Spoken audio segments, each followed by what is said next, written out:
has a scar down here near his stomach, past his hip.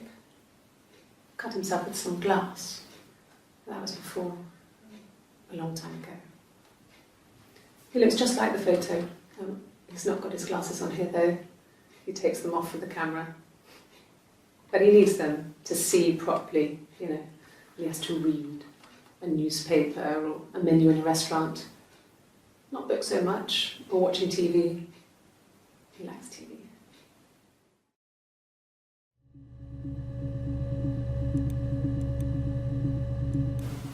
Oh, my tattoo. I got it to express my individuality. It's an apple and a snake.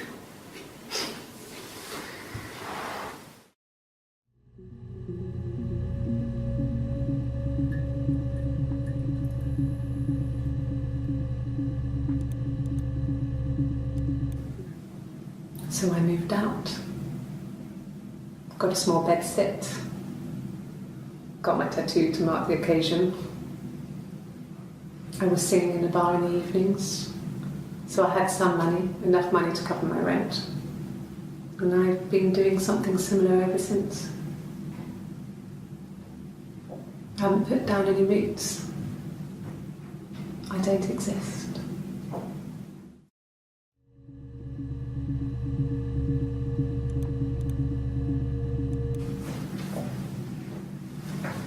He saw me singing one of my shows, pure chance. Not sure I remember what he was even doing there. Afterwards, I had a drink at the bar and he came over and we got talking. I knew who he was. Obviously I knew who he was, but he didn't know who I was. He was fascinated by the likeness. He guessed my name from my tattoo. Told me it was a palindrome, like that would impress me. I enjoyed talking to him. It was amazing to be able to sit and interact and talk to him after all this time. He didn't tell me he was married. I'm not sure what he was thinking. He later told me it was like he was dreaming. A waking dream.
Asked the hospital.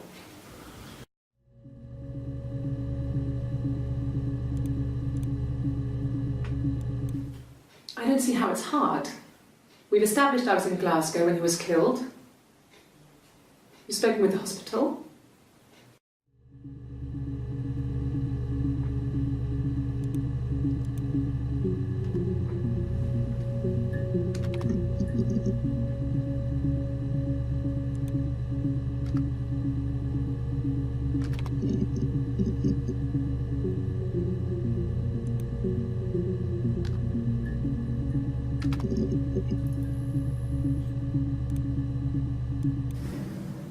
If one of us got hurt, the other one would have to be hurt too.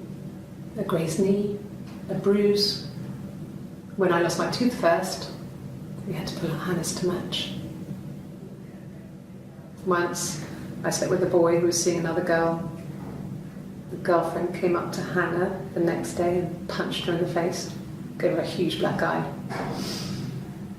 That night, she had to do the same to me. And she almost went too far. I couldn't see out of that eye for days. She snapped a frozen piece up for me from the kitchen. So much of our bodies were synchronised anyway. We started our period on the same day. All our childhood diseases, stomach bugs, nits.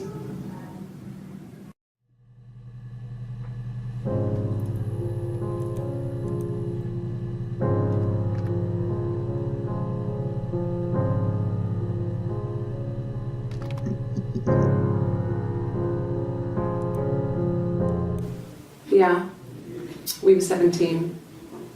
It was a nice wedding, people said. Simon looked very handsome in the photos.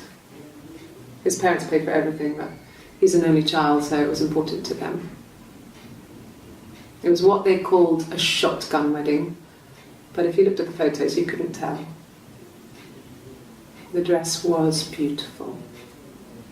It looked like Princess Diana's. The train wasn't quite as long though. There's a great photo of the bridesmaid helping to carry it out of the car.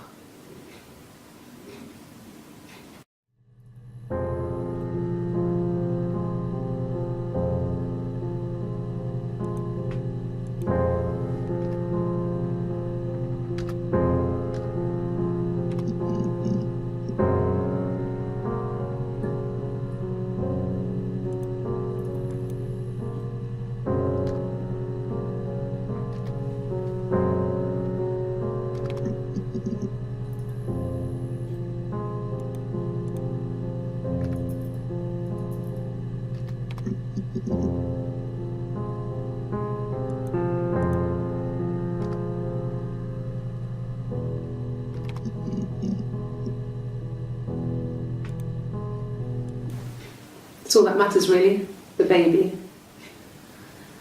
Simon's dead, but the baby, that's how he will live on.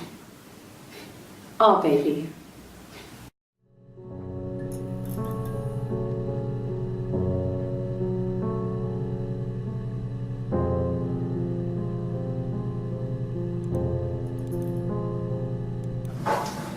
When beautiful people died, we always felt like it was a sign. You remember Princess Grace? Grace Kelly? She died in a car crash the year before we met Simon. We used a Ouija board to speak to her, and that gave us the power to find him. That's what we thought then. That people who died tragically leave some kind of magic behind. We used to share dreams. We used to wake up and write them down in our diaries immediately and compare them.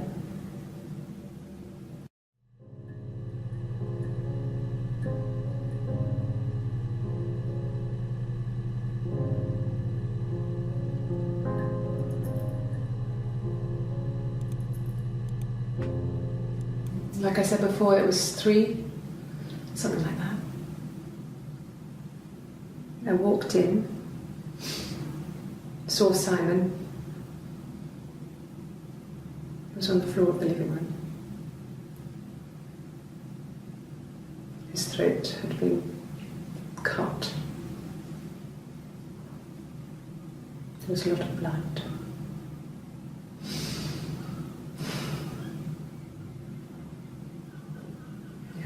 He was dead.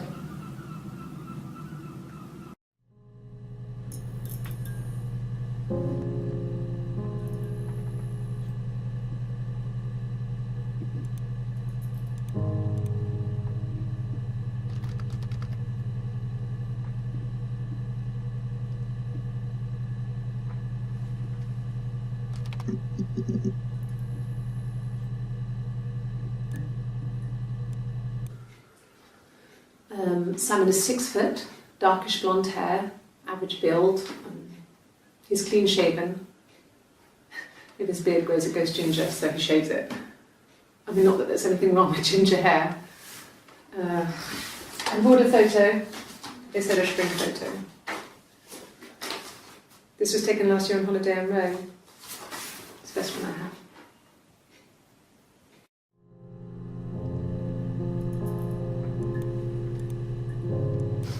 We spent the wedding night in a hotel in Brighton. It would have been too much to do more. We were saving for the baby.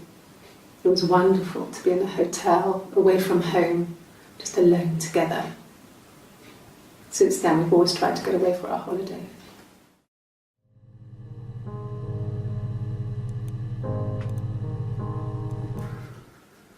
We couldn't afford our own place. Simon dropped out of school, went full-time at the Glaziers. That was Eric's generosity.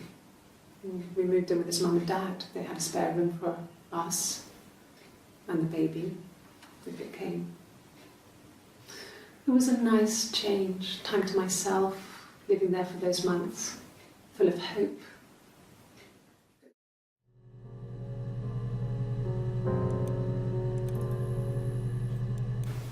From when I woke up.